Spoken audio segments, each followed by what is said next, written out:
Okay. I know I haven't been filming a lot of today, but bro, dude, I did not deserve anything from God. One sec. Honestly, I don't deserve anything from God. But bro, I was just reading the 33 Strategies of War, and bro, the best chapter came. It was guerrilla warfare. And it literally answered all the questions I had about the devil, bro. Dude, he is a guerrilla fighter, bro. like I read the chapter before, but holy dude. I literally, I was gonna go to work, but then I just had a thought. I just felt God telling me just go in the pool. Just go in the pool. No. I really did want to go to work. And I probably should have. But who knows, this might repay going to work in the long term, but you just go in the pool and read your book. And it's so I did that. And then I read the chapter on guerrilla warfare. And dude, literally everything I was explaining in last video just answered everything. And it's you never want a static front line. And the more you try to think about what the devil thinks, he puts a thought inside your head because he wants you to think that. It's manipulation. He wants you to think about it, and he wants you to dig deep on it, so you dig your own debt. So you dig yourself a hole. And it's literally, respond to the thought one time. Respond to that thought one time, maybe two, but one or two and nothing else. Don't repeatedly think about something he wants you to think. Think about it and call on God. Literally just one time. Because that's a part of guerrilla war. They come in for a raid, they raid a village, and then once they raid that village, they leave, and they want you to overcompensate your defenses. Say 7,000 men go raid a village. And my army is an army of 15,000. So he wants me to put 14,000 of my men on. So that 1,000 spare left, I bulked up all my defenses, and now he can just raid the smaller portion of your mind. And it's say he attacks you with hatred towards somebody else. He said, oh, this person's so stupid, this person's so stupid. He wants you to think multiple times about validating that thought. Creates an emotion inside of you. That puts hatred inside of yourself. And then you say, and then self-doubt comes. It's why did you do that? Why did you do that? Or you can take action on the hatred, or something like that, and it affects you, or it actually makes you more hateful. It's something like that. And it's if he attacks you with, let's say, jealousy, why does this person have that? Why does this person have that? Why does this person have that? I want this. I want this. Dude, my past version of myself should have gotten this, but it didn't. The misfortune happened. I'm envious. It's think about it one time. Have your stability of mind. Don't have rules going on beforehand. The best rule of life is to have no rules at all, and to adapt to circumstances. Aristotle said this. Aristotle said, mobility is somebody who has no mobility is like dead. And everyone should be like water. Everyone should be moving. The faster the water flows, the more it survives, or something like that. Napoleon, one of his officers, asked him, what's your doctrine for war? And he said, my doctrine for war is to have no doctrine, but to react to new circumstances and change my opinions immediately after new information. And Aaron Rommel said this about the Americans as well, that every single time the Americans made a mistake in North Africa, very quickly would their mistake be fixed up and they'd be a harder fighting force for the army, for the German army. The Americans, every single time they got defeated, would grow to be stronger after every single mistake, while the British were the pure opposite. Well, every single time they made a mistake, they dug further into their rules, not knowing it's their debt. And it's like, that's exactly what happened. France literally fell despite being the same in numbers, if not, they had more tanks than the Germans. Yet they still fell because of their stagnant way of war, using World War I tactics. Although they were 20 years old at that point. So, yeah, it's like, the devil wants us to be tied up in rules for our mind. Oh, if a bad thought comes, try to think about it. Or, it makes us upset. Don't look at what Satan said. Look at the intentions behind them. What he wants your future self, to be thinking. What does he want me to be thinking in 4 minutes after this thought came? Don't focus on what he said. Focus on the environment he said it in. What environment did he say it in? What does he want my future self to think? If I kept on thinking this, what would I be in the future? What benefits does it bring for me? How does this affect the war zone of life in general? Don't think about what he said. Think about everything else besides what he said. And the problem will be fixed and you'll find an answer based on the other information. Don't fight on his front line. Fight on every other front line other than his. And you'll encircle him and you'll win and he'll starve. That's how the war with the devil works. And it's like God will give us wisdom. And I did not deserve anything from God, I'm just being honest. Like, I've not done enough for him to ever deserve what he has given me. I'm just being so true. And the sacrifices of rewards, God has X amount of rewards he can give me. And I'm not close to where the amount of stockpiles I have right now. I'm not even close. Like, if it were based on what I have done, dude, I'd be with the devil in hell right now. If it were based on what I've done for God. Compared to the amount of times I've sinned. 100%. And the people who don't think that, they have great evil inside of them. And I can't call my evil great, but it is big. I have a lot of evil inside of me, but I can't call it great. But it's all about a raid. It's all about it's a raiding. It's that's how guerrilla war works. It's a war of mobility, a war of movement, a war of deception. And the real front line is the enemy's stability of mind.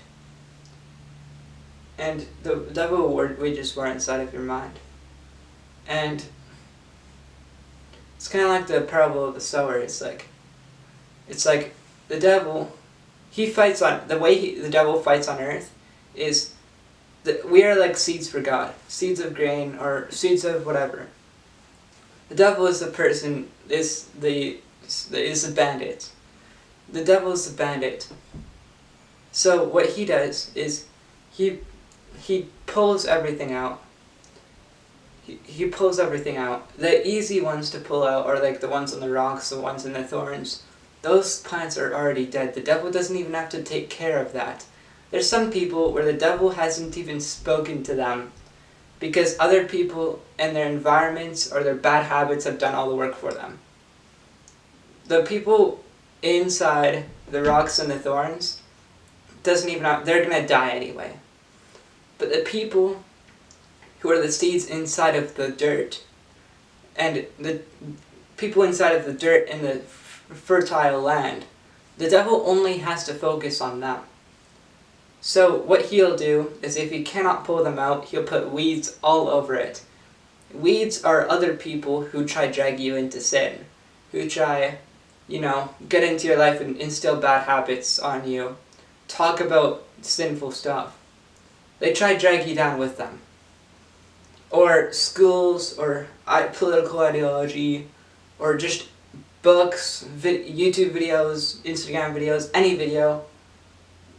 All these things try drag you down with it. Those are the weeds you planted around it. And then, or he tries picking you out himself through thoughts. He's a master of the mind. He knows how our mind works very well. I learn it every single day how well he knows the mind. He knows it so well. He's been existing for he's been manipulating the human mind for almost for as long as humans have even been existent. Now think about that. Over 5,000 years, he's been manipulating our minds. He's been discovering, he's been learning. Every single time he enters a mind, he takes notes on what works and what doesn't. He's a master of the mind. He knows more than anyone other than God. Other than God, he knows more than anyone about the human mind. So I got caught up in that thought. I forgot what I was going to say next. So,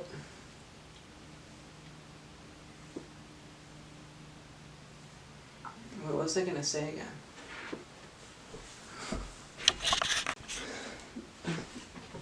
So, when the devil comes and he has to pull you out, it's only your strength inside the ground. What is the ground? The ground is God. The ground is Jesus. The ground is the holiness. Your walk with God is like your roots in the ground. It's your roots inside of Jesus. And he'll try to pull you out. He'll try pull you out. And if your roots are strong, it'll be impossible. With a plant, you ever have it where you're trying to pull out a weed or pull out a prickle with your gloves, and then you try to pull it out, but some of them are just too strong, so you end up ripping the bottom? That's what he does to some of us. He ends up ripping the bottom of that plant with his hands. He ends up ripping the bottom. So he might cut us off. He might make us smaller. He might break us.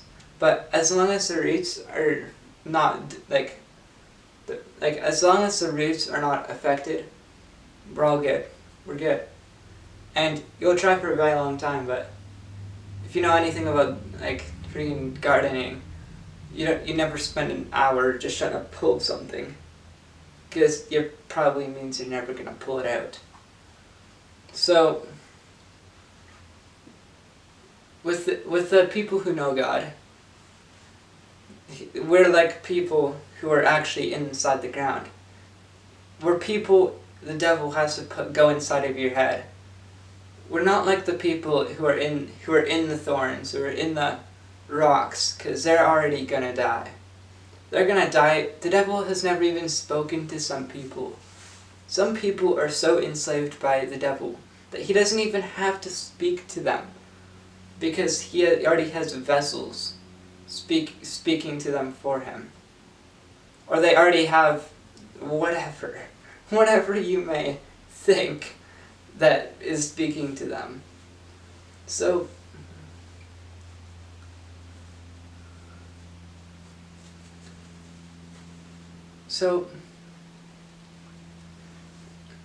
it might be hard.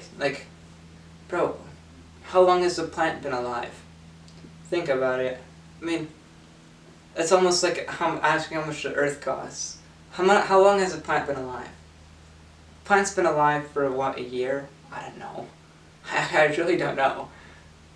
Normally a year. It's harvest, winter, whatever. Seasons happen. And then during harvest they all get cut up. And even if they don't get cut up in winter, the plants are probably going to die. So, if we're like the grain plants, if we're like the plants of the earth, we only live for one season. How long have we been alive? I mean, I've been alive for 17 years.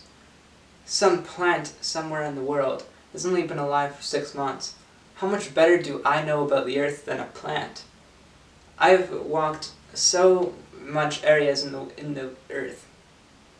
I have a phone that can answer me any question about the earth. A plant doesn't even have eyeballs. If I'm a plant, I don't even have eyeballs, I don't even have ears, I don't even have a voice. All I could do is just feel the sun rise and set and grow off the sun. I don't know anything about the earth. All I could do is feel the ground.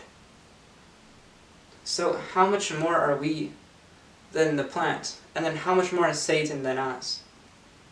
And how much more is God than Satan if God created Satan? Think about that. Truly think about it. So call on God's wisdom. Like, next time the devil attacks you, because there's nothing that guy has not seen before. Literally nothing. It's like playing Minecraft, but you got a blindfold on, and all of the keys are mixed up. How are you ever gonna tell where you're going? You can't. Now, what God does is he shows you the keyboard and takes off the blindfold, so you actually know what you're doing. It's like God is trying to, kind of like in our lives, He's trying to rearrange the keyboard and take off the blind and give us vision. Maybe think not a blindfold, maybe a blind man who just sees everything black. He's trying to make us unblind. And then he's trying to organize the keyboard for us. Because I could play Minecraft with a blindfold probably, not very well. But if I just knew the keybinds, I'd kind of approximately know where we're going. But extrapolate on that thought, because thoughts like that are like seeds. What if you add earmuffs to that person? What if you had earmuffs on? What if you increase the sound effects? It's like, think about that. But yeah, I thank God. Yo, hi guys. Dude, bro, Parrot just uploaded. I'm not watching the video. You know, God's been telling me on my heart, stop freaking watching, even consuming anything. Just create stuff, you know, just create stuff. And it's like, sure, I might be working and stuff. Dude, I can't go to work today. Because I have to do freaking schoolwork, bro. Because I haven't been doing it. But okay, this is every single time I take a walk outside, take a break for anything, first thing I'm doing is filming on my phone. Or on my, literally, every single second of free time, I'm filming myself to do something. You know, I try to rewatch these videos and try to improve something, but bro, the improvements are 1%. Literally just 1%, but 1%'s not bad, because 1% might be tiny, but it's good. Dude, but Parrot uploaded. Bro, I want to watch it so badly, bro. I want to watch Parrot's new video so badly. Dude, literally every single 2 days for this entire week, bro, Spoke uploaded. 2 days later, Flame Frags uploads. 2 days later, Wembu uploads. And 2 days later, Parrot uploads. And the video is titled, I built the world's, Minecraft's largest army. And I want, dude, I wanna watch this, but I know I'm not gonna. Like, I don't want to.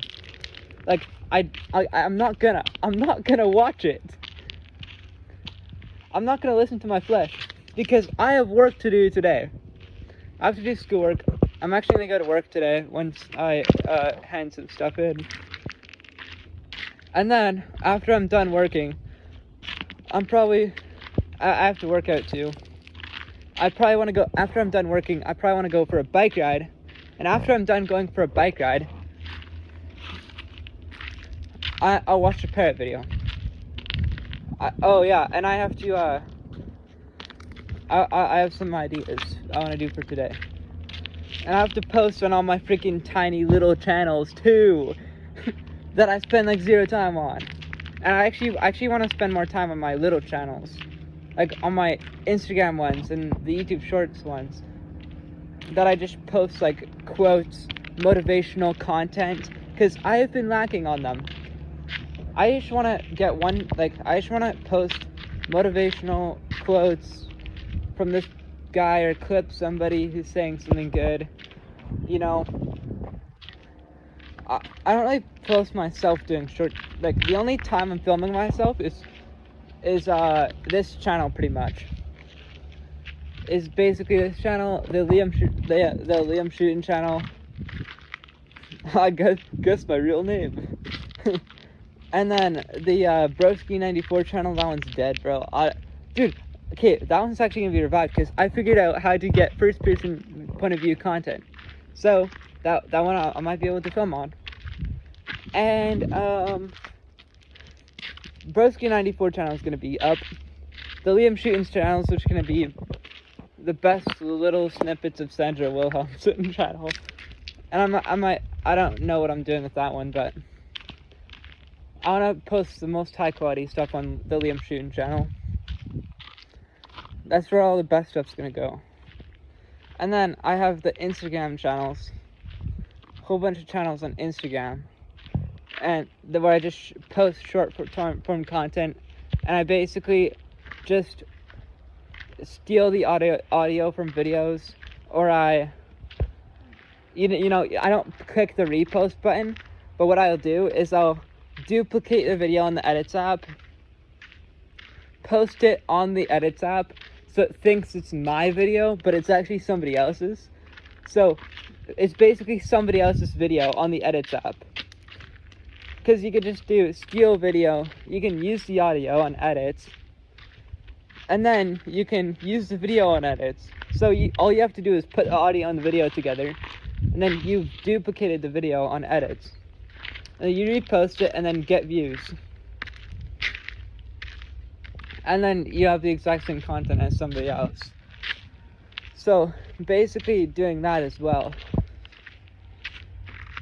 And then, dude, the whole like start an online business, you can't start an online business without views, bro. Like, how are you gonna do that? Like, just tell me. How are you going to, bro, just start dropshipping. Just, do this. You can't do anything without a following. You realize that? So, I know bro, the quality of my content, I'm not saying it's high quality. No, I just want to get shit out there. I just want to know how the editing software works, bro.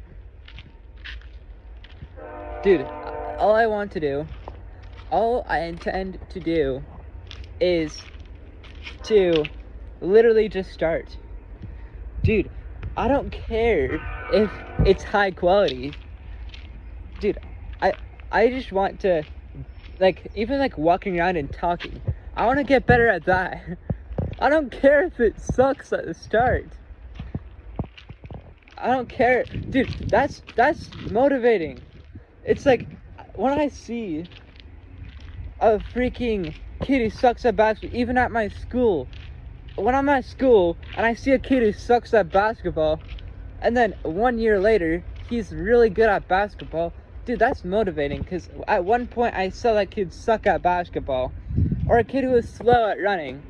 When I see a kid who was slow at running, but loved running very much, see a year later that they're fast now. That's motivating. So at one point my future self will see that I sucked at making content. I sucked at walking and talking. I sucked at staying still while I talk about a subject. I sucked at reading. I sucked at reading a script. I could barely even record my own computer. I could barely screen record myself. I want to see that. I want to see that. And then look at my, like, where will I be in a year at doing this? Maybe I'll be better. Maybe I will be better. But yeah, dude, I'm not falling for the temptation of watching the parrot vid. I'm watching it at the end of the day. And when I watch it at the end of the day, I gotta discipline myself. Because if I can discipline my own comfort and my own pleasures, that's very powerful. That's what 99% of people cannot do. 99% of people are slaves to their own comfort and pleasure, but not me. And it's like, not me. Because, like, I have a burden. Andrew Tate taught me this. And it's probably one of the teachings that ingrained on me the most. I have a duty to God, I have a duty to my ancestors, and I have a duty to myself. And it sounds simple, but it's so deep. It's so deep. I have a duty to God because God created me. God's the reason I'm even freaking alive. God's the reason I have any sort of wisdom or knowledge. God literally died on the cross and suffered himself with all the sacrifices he made to us, just so I can be alive, and not starving in sin. God is the only reason I have any sort of purpose in life. God has done so much for me. Every single time I've messed up and sinned, God could have punished me. God could have given me what I deserved, but did not out of love. Out of love, he didn't do that. Dude, I deserve all hell for the amount of sins I've committed. I deserve all hell, and I deserve death and hell for all the sins I've committed. But he loves me so much. I should be thankful to God. Then my ancestors, freaking surviving saber-toothed tigers, fighting the world wars, freaking being broke at one point just for me to be alive, surviving the Great Depression, like doing all this just for me to be alive, to be the one alive right now in our bloodline. My ancestors are looking down on me, being like, is this gonna be the jewel of our family? Dude, they went through all this shit just for me to be here. And I'm here. It's like, am I just gonna, is thousands of years of history just gonna come down to me and then I'm a freaking chud jerking off? It's like, no. No, they didn't fight all those wars, go through all the economic struggles, suffer through the worst, terrible conditions, just for me to be alive and just make them all do that for nothing. No, they did not do that for nothing. God's people did not suffer for me, even if it's not my family personally. I mean, I don't even really know my family history, to be completely honest. I mean, not much people do. I mean, in our modern day, knowing your family history is not really a forbidden or sacred thing anymore. I mean, back in the 1800s, people used to know their family history 500 years before. The farthest I know in my family history is probably down to my great-grandparents living in the Netherlands on both sides. On both sides they live in the Netherlands. And everyone in the Netherlands is related, too. My entire church communities are related. The entire Canadian Reformed Church is related, like literally. We all came from the Netherlands. The Netherlands and the Rhineland. Dude, even my boss is related to us in some way. The Netherlands, everyone in the Netherlands and the Rhineland are all related. like, we're literally all cousins with each other. Like, even if they're a stranger, we're related to them through somebody. We are second cousins with somebody who is also second cousins with this person, and anyone who lives in the Netherlands or the Rhineland, we can pinpoint who we're related to. It's just very interesting.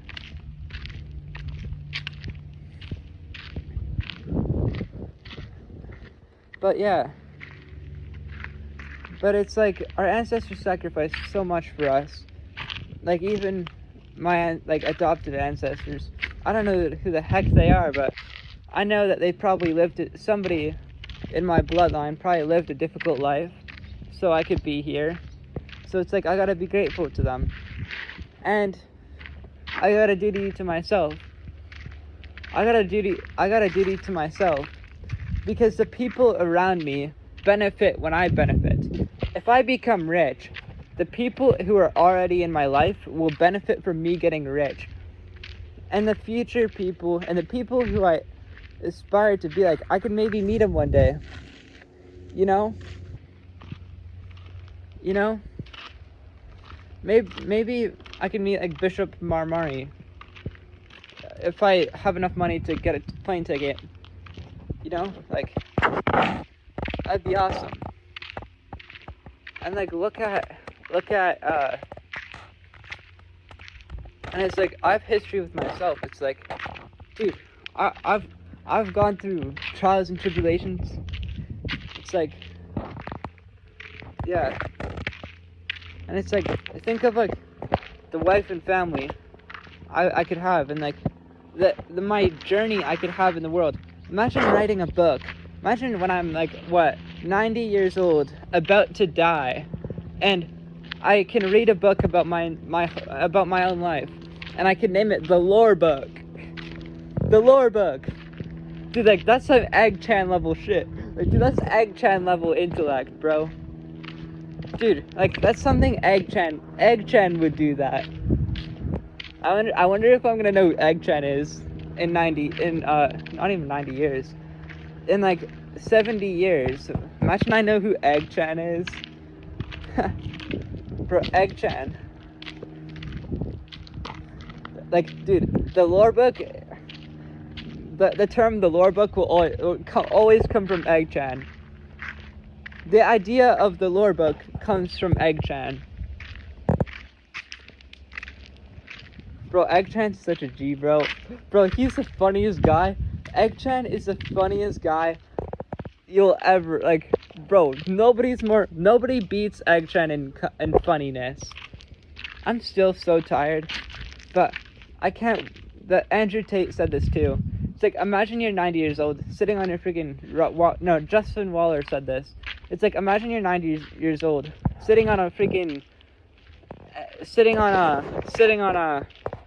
you know, those rocking chairs, sitting on a rocking chair, and you have an entire book of your life that you can read of what you did when you were, like, in your 30s, and everything you thought was correct,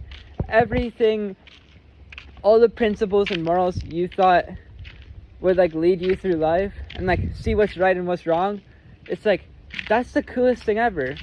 And it's like, I want to make these videos so my older self, maybe, like, using AI or something, can, like, see all this, and that 90-year-old in a rocking chair can just, you know, see everything I'm saying right now, and be like, oh yeah, I used to think that, you know, like, I could, like, think of advice I would give to myself, and then I could think of advice, since I give it to myself, I'll give it to somebody else. It's like, that's the coolest stuff. I don't know, like, I have a general idea of what I'm going in life, but, dude, I think the idea of, do you know where you're going in life? It's like, I think that's so stupid.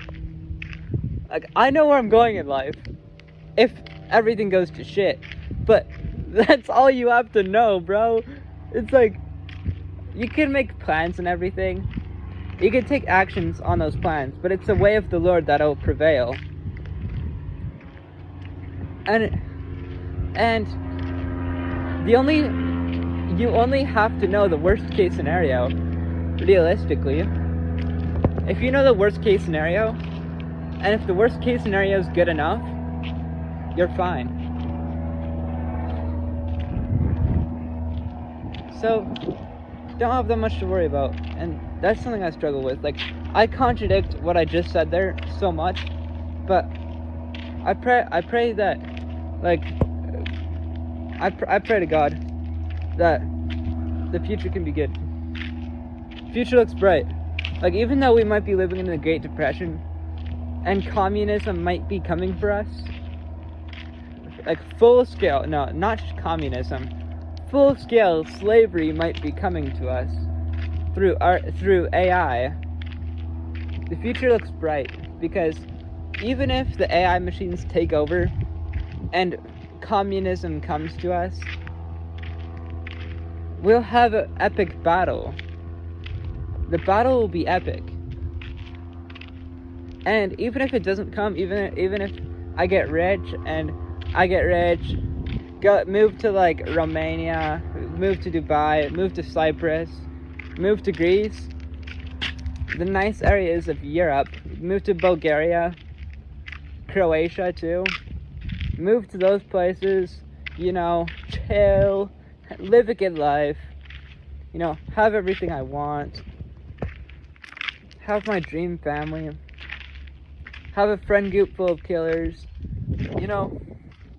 meet important people every single day. Even if I have that, if they're both for the Lord, if they're both for God, if they're both for Jesus, it's all good. Like, I don't care. It's good. This is, like, if I'm rich, meeting important people, but I'm not, like, with God, I'll just feel empty. Like, I just know it. Like, dude, I just know I'll feel empty. I'll just know I'll be living in hell still. And even if I'm fighting the freaking Matrix, even if I'm fighting the Matrix, and I'm fighting forces of evil, and I don't have God, I'll probably literally just comply with the forces of evil. I'll probably just compromise. Like, literally. I'll probably just not fight. So it's like, either, any single way, if I don't have Jesus, it's not, like, I don't care if I become rich. It's not, it's never gonna be good. Like, because my soul will be dead. If I die, even if I'm rich, if I die, all those riches will be vacuumed up by somebody else, and I'll go to hell. It's like, I'm not okay going to hell, bro. I'm not okay. And that's why I gotta do the right things. And that's why I gotta believe in Jesus. See Jesus Christ as my Lord and Savior. Bro, I just thought I would film here. My view. I've been like here for like 4 hours. I actually don't know what to do here. So I don't want to go home though. Like, I honestly don't want to go home. Like, I also don't want to stay here. I just don't know what to do. I'm stuck between two hard places. Yeah. Bro, this better be free. This better be recording. And why is the recording thingy covering my hotbar? Oh my days. I thought I figured this out. Thing is, I want to see my hotbar. Shit's actually so painful just to get footage. I've been trying to get first-person footage for a month now. Like, it's agonizing. Dude, with the snippet thingy, it literally just ends the recording randomly at any moment. Every time I press ask to do anything, it stops the recording. Or it just stops at random. So, I just want to get this recording. Oh, you can move it! Let's go, you can move it. That's a little bit more promising. Ha! Let's go! Yeah, where do I want this? I wish you could just minimize it. Have it at the top. Boom. Yeah, that's helpful. That'd be better to know.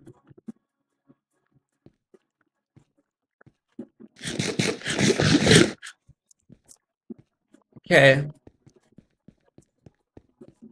Well, I was gonna in my other recording I just wanna you know what? Let's start out with a tour of the world. So me and my teammate Looney Tunes, we're pretty good friends now.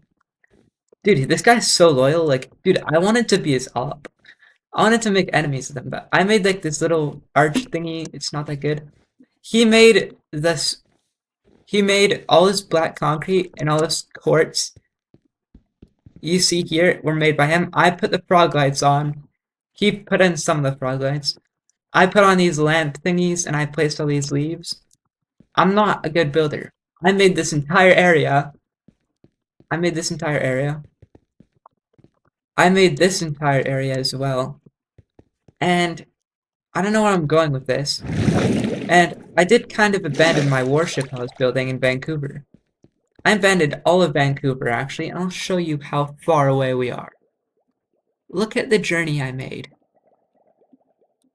Look at the journey I made.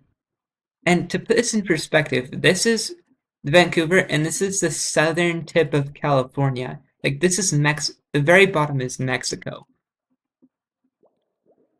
To put in perspective how far I've traveled.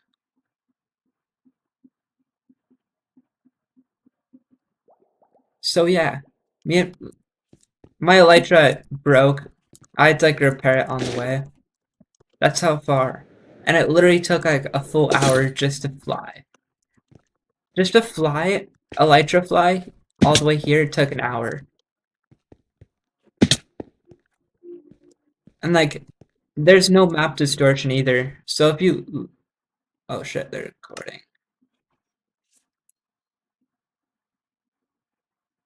Okay, boom. Oh no way, I got the recording back. Let's go. So I don't think I can. No. How do I change? Okay. Okay, as long as this thing is showing, I think that means it's recording. So our sieve is over here. We've only been working on it for like an hour, so don't expect. But this is no smaller. There's zero map distortion. So this is no smaller than the entirety of Canada. Everything in snow is about just as big as the rest of Canada. All the snow is just as big as the rest of Canada. That's how big that's how big none of it is. And Africa is tiny and Europe is huge. Like Europe should be smaller than this because of map distortion. No way the AGWT no, he's not. I wonder what that guy is doing. Europe is so interesting though. Europe is dude, land claims in this game are crazy. They're crazy contested. But there's actually so much land. Like, it's only like 1% of the land that's actually taken. So, I need to repair my elytra, so I'm gonna go /wild resource nether. Resource world /wild nether. Holy. And I also want to get glowstone. And these thingies. Do I have any building blocks? Nope.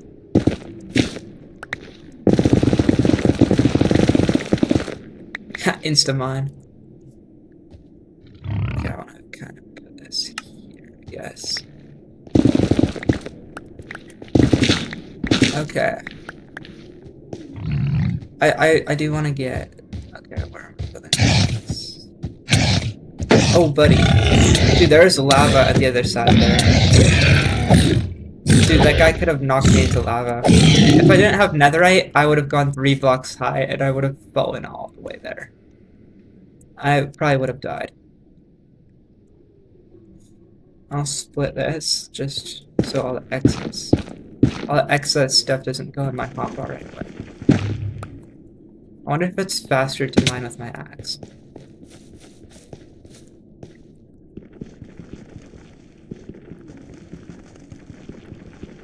Okay, it doesn't make a difference. I need a shovel, bro. I lost my shovel so stupid, bro.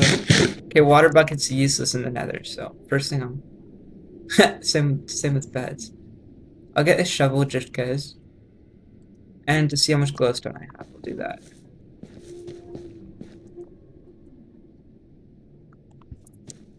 It's another strategy. Where are my firework rockets? Oh my days, I'm running low on everything. Well, yeah. Which ones do I want to go for? Yeah.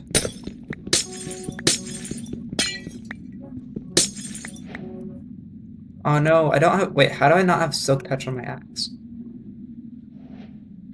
Wait, I actually need this glowstone. Strength pots. They could be helpful for like in a bastion or something. Or like if I'm going to PvP arena. For PvP, they're awesome. They can get you strength too. Yeah, I forget there's no lava underneath us and there's no fire underneath us, so we're kind of fine. I'm gonna make this wholly good thing.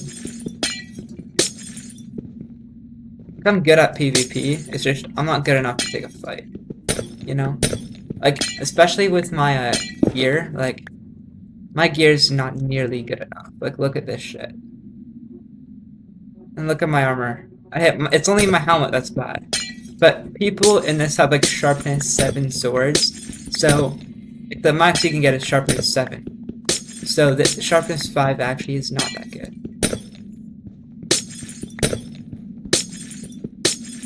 I hate how they add non-vanilla Minecraft stuff. That's my least favorite part about this server.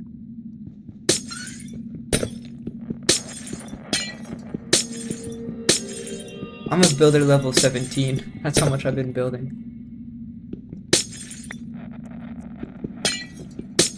That doesn't do anything.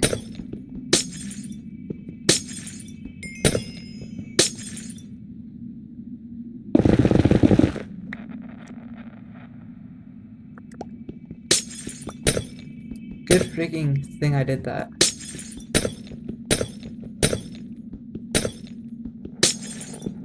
Boom, bam, ba, bada, ba, boom, bam, bam. I have feather falling 4. I don't know what I'm worried about.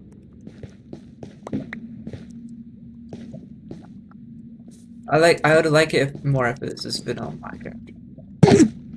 With my new armor, I should like this should do no damage. Yeah, and it's on peaceful mode. The server is technically on peaceful mode, so the mobs do less damage. I think it's on easy. Well, my mic muted here. Oh my days. Okay, I figured out this is on like the snippet thing where you go like Shift Windows R. So, but like I think I don't know what I did, bro. This shit's so complicated. This is like the most logistical thing I've ever done. But I hope you just never watch this Minecraft footage because it's a waste of time. You know? And I had some other footage too, but I think that's all lost.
Okay, I just wanted to make a voiceover about this sign. Bro, dude, if somebody is bothering you, wait, walk away, ignore it, talk about it, seek help. The first one, I don't know if you can read it, but it's like, no picking on other kids, help kids immediately, and like try to disengage and talk it out. No foods or drinks outside, it's all normal. No climbing trees or fences. I mean, that's pretty crazy. If there are any troubles or problems, report it to a teacher immediately. Okay, it's a little sus. No snacks or food outside. Bro, during recess and lunch. It's like, when are you gonna eat? When are you gonna have any food? I'm just so confused. And like, why would a kid want to like give up the recess time to like, eat their food over being outside?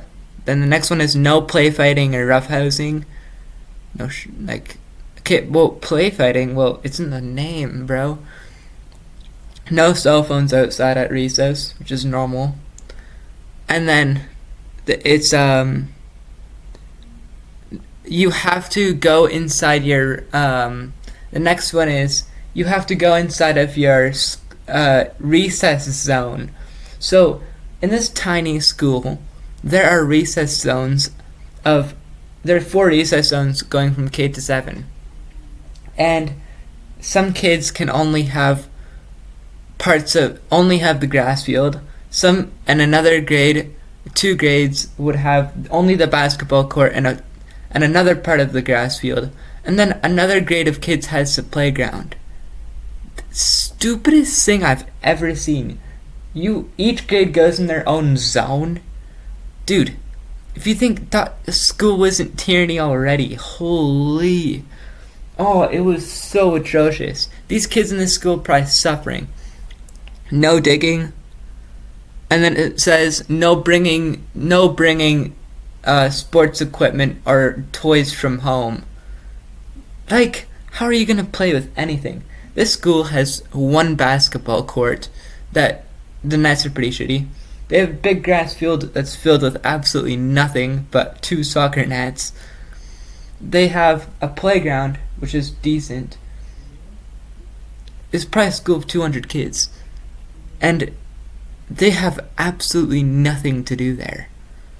Oh, it just infuriates me. It's like, bro, this rules in this school are so strict. This is only like an example of one of the things, but like recess zones are crazy.